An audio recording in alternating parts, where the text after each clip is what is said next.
Hi ครับทักทายสวัสดีพ่อแม่พี่น้องยินดีต้อนรับเข้าสู่สองสาวหน่อยเด้อทุกคนมื้อนี้สาวหน่อยมีข่าวบ่ดีสิมาบอกเนาะหลังจากที่สาวหน่อยไปซื้ออึ่งเนาะทุกคนไปซื้ออึ่งมามื้อก่อนเมื่อวานนี่แหละแล้วก็พากันเฮ็ดปิ้งอึ่งกินนะทุกคนปิ้งอึ่งแล้วก็แกงไข่มดแดงใส่ผักหวานแล้วก็มีตำบักหุ่งก็คือหลังจากที่พวกเฮากินเนาะทุกคนมีอลิตาอาลิตสาวน้อยน้องมวยเอ้ยน้อยเอ้ยป๊อปแล้วก็เจลาพากันกินข้าวแรงอยู่เฮือนสาวมวยเนาะทุกคนสาวน้อยเฮ็ดเมนูปิ้งอึ่งสาวน้อยก็แบบเอาอึ่งมาล้างมายังแบบลวกซุปปิ้งซุปยามครบถ้วนทุกวิธีเนาะทุกคนแล้วอาลิตพอดีเมื่อวานนี้อดิตเพิ่นออกจากห้องหมออยู่หมู่ทุกคนเพิ่นออกจากห้องหมอแล้วเพิ่นไปกินซาบูแล้วเพิ่นก็มาหาสะหน่อยมาหับสะหน่อยเนี่ยทุกคนหับมาอยู่ไชโนนะไปแม่หับสะหน่อยอยู่เฮือนมวยก็เลยส่วนเพิ่นนั้นกินเขากินสะหน่อยเฮ็ดปิ้งอื่นกินเขากับปิ้งอื่นพอดีเป็นครั้งแรกของอดิตเลยที่กินอื่นเป็นปีแรกอีกสะหน่อยงานเคยกินแต่ว่าปีนี้ฮักก็ได้กินคือกันมวยก็บ่เคยกินอดิตก็บ่เคยกินแล้วเพิ่นไปกินแล้วทุกคนก็คือเกิดอาการคืนนี้เจ็บหัวแล้วก็ขี้หากทุกคนก็คล้ายแบบเบื่ออื่นเนาะเป็นแบบเบื่อแบบคล้ายๆว่าเขาพฤติกรรมก็มีนะเพราะว่าบ่เคยกินอดิตเพิ่นเอามากวดมื้อเช้านี้ตอนนี้อยู่ห้องหมอแล้วทุกคนเพิ่นนั่นเป็นแต่เมื่อคืนนี้แต่ว่าเพิ่นบ่ได้บอกไผเนาะจักขี้จักหากยังหัวนี่เจ็บแบบคือสิระเบิดออกแล้วมื้อเช้ามาตอน 8-9 โมงเช้านี่ทุกคนอดีตเพิ่นแชทมาหาซะหน่อยว่าอันเจ็บหัวปวดหากซะหน่อยก็คิดว่าเพิ่นไข้ขึ้นธรรมดาเนาะก็เลยว่ากระแสปกติบัดนี้เพิ่นก็อัดเสียงมามีเสียงไหอิหยังนำซะหน่อยก็เลยลุกไปเบิ่งเพิ่นอยู่ห้องก็คือนอนคดแล้วก็ไหสั่นแล้วก็ว่าเจ็บหัวแบบโตนี่ตีงบ่ได้เลยทุกคนแบบลุกซอยตัวเองบ่ได้อีหยังเลยซะหน่อยก็โทรใส่หน่อยป้าอดิตนะทุกคนบอกว่าพาอดิตไปห้องหมอนี่เพราะว่าอดิตจะขาดแบบเบื่ออื่นสิวกะบาอะไรทุกคนเพราะว่าหลังจากที่กินข้าวแรงเดี๋ยวพากันกินข้าวแรงแล้วอดิตขับรถแต่สวรรค์ซิมาเซโน่เพิ่นก็เลยจมเจ็บหัวเนาะหลังจากกินอึ่งแล้วจมเจ็บหัวแบบมุกนะปวดหัวแห้งเพราะว่าไข่อึ่งมันมื้อนั้นเพิ่นก็กินหลายดีแต่เพิ่นบ่เคยกินแล้วมันเพิ่นกินหลายประมาณ 2-3 ตู้ได้ผู้เดียวเพิ่นกินข้าวหลายกินกับไข่อื่นแล้วก็จมเจ็บหัวเจ็บผู้นี้มาหอดเหือนเพิ่นก็นอนวันนี้มาส่วงเพิ่นเป็นส่วงตอนดึกนี่นะทุกคนเทิงขี้เทิงหางเนี่ยจังเอากันมาห้องหมอเนาะแล้วก็ผลกวดออกมาก็คือ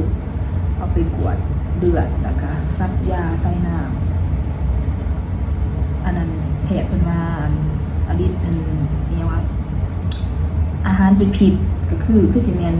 เบื่ออื่นเนาะทุกคนเพราะว่าเห็นแพทย์เพิ่นว่าหลายคนเนาะเป็นแบบอดิตแล้วก็มาเข้าห้องหมอแบบเป็นแบบเบื่ออาหารแบบนี้แหละแบบเป็นแบบอาหารเป็นพิษคล้ายๆแบบอึ่งหั่นน่ะกินอึ่งหลายโผเนาะทุกคนมันก็คือกับบางคนเนาะทุกคนเพราะว่าอดิตเพิ่นก็หากระเซ้าไข้แน่แล้วเพิ่นก็มากินอึ่งหั่นนะมันก็เลยเฮ็ดให้เจ็บหัวแล้วก็เฮ็ดให้ปวดหางขี้แบบขนาดถ้าบอกภาษาเฮาแบบซะหน่อยก็คิดว่าเพิ่นผิดกรรมผิดหยังนะเพราะว่าเพิ่นบ่เคยกินอึ่งจักเทื่อเป็นครั้งแรกของอลิศที่มาไปกินอึ่งแล้วเกิดอาการแบบเบื่ออึ่งหั่นนะอึ่งเป็นแบบอึ่งเป็นพิษว่าเขาจะเอิ้นหยังนี่แหละซะหน่อยก็บ่ฮู้เนาะแต่ว่าแพทย์ว่าอาหารเป็นพิษนะจะเป็นน้ำย้อนอึ่งนะเพราะว่าอลิศบ่เคยกินไปกินหลายกินแบบหลายแฮะน้ำหวานเป็นแสบแฮะเมื่อกี้ก็ตำบักหุ่งอีกอย่างมันก็มีไข่เพราะว่าเพิ่นออกจากห้องหมออยู่หมู่เป็นไหมแล้วเพิ่นมากินอึ่งกันมีผลนะทุกคนมีผลเห็นให้เจ็บหัวเพราะว่ายังมีไข่อยู่ที่เฮาไปกินไข่อึ่งมื้อนี้ไข่อึ่งมันก็มันเพราะว่าเฮากินหลายนี่มันสิเฮ็ดให้เจ็บหัวเนาะคือคนบ่เคยกินไปกินหลายแล้วมันสิให้อาการแบบเจ็บหัวแบบปวดหากสินะคือไอ้หน่อยกินบ่เคยกินก็เพิ่นก็เว้าอยู่ว่าเพิ่นเจ็บหัวแบบมุกๆหน่อยนึงแต่ว่าซะหน่อยหั่นบ่เป็นหยังเนาะเพราะว่าเคยกินซะหวยหั่นบ่เคยกินแต่ว่ามันก็บ่มีอาการหยังเพราะว่าอดีตหั่นมีไข้อยู่แล้วมีไข้แล้วก็อ อันเจ็บหัวมาแต่หมกแล้วแต่เพิ่นออกจากหมอแล้วเพิ่นมากินอึ่งใส่แห้งกระเต็กเนาะพี่น้องนี่แหละจังว่ามาบอกพ่อแม่พี่น้องเนาะไผที่บ่เคยกินอึ่งก็ระมัดระวังอีเด้อทุกคนเพราะว่าเฮาบ่ฮู้ว่าอึ่งมันไปกินหยังมานี่เฮาก็บ่จักเนาะคืออดิบนี่มาไปกินแบบสิก็เลยเป็นอาการแบบเบื่อตอนนี้ซะหน่อยมาเผาอดิบเนาะเขาหมอตั้งแต่เช้าเปลี่ยนกันกับน้องอยู่กับอดิบเนี่ยกับลุงเขกแต่ว่าซะหน่อยมาเฝ้า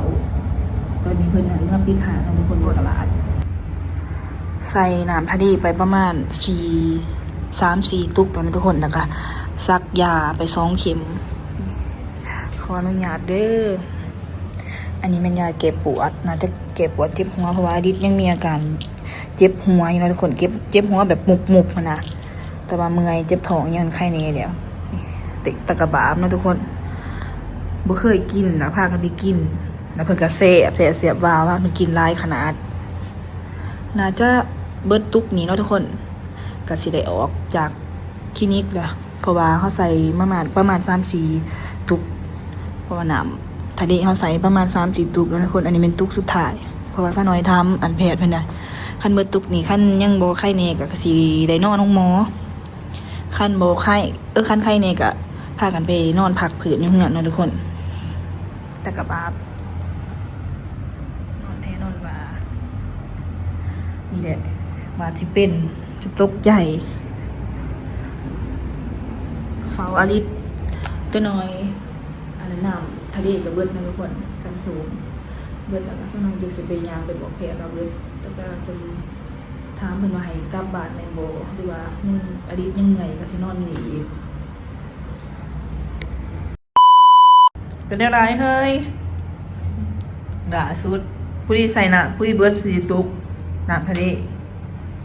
อาหารเป็นผิดจ้าเพิ่นกวดออกมามันมีไข่มันมียังแต่อาหารเป็นผิดป้าเป็นแห้งอะไรดิดถ้าเกิดมาเคยเป็นนั่นแหละบ่ขั้นกินอึ่งนี่เขาบอกว่ามันขึ้นกับฐานเท่าน้ำฐานถ้าหาบ่ได้ก็หากับแบบคล้ายๆว่าเบื่อหั่นนะดิดคือเจ้านี่ฐานจะหาบ่ได้คือเจ้าไข่แน่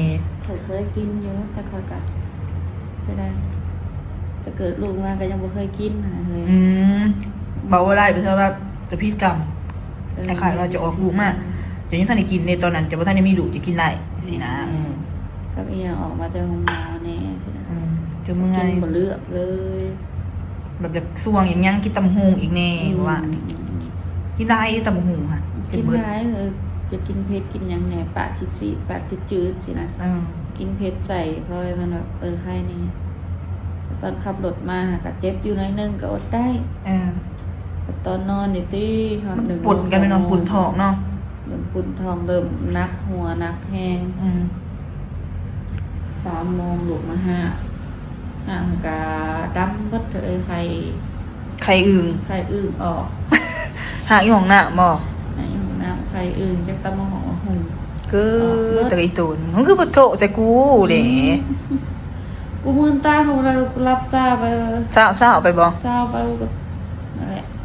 จับจะโคกได้หมดหัวเขาเนี่ยนะมืนตานี่จะบ่มืนผลาดดกแล้วก็เจ็บหัวจนมาหอดตอนแจ้งเลยหมอนอนบ่ได้เลยอาการเป็นจังได๋รู้สึกว่านอนดนแล้วว่าเบิ่งโมงจน10 โมงแล้วนะก็ยังเจ็บอยู่ครูโทรศัพท์มายันเหงา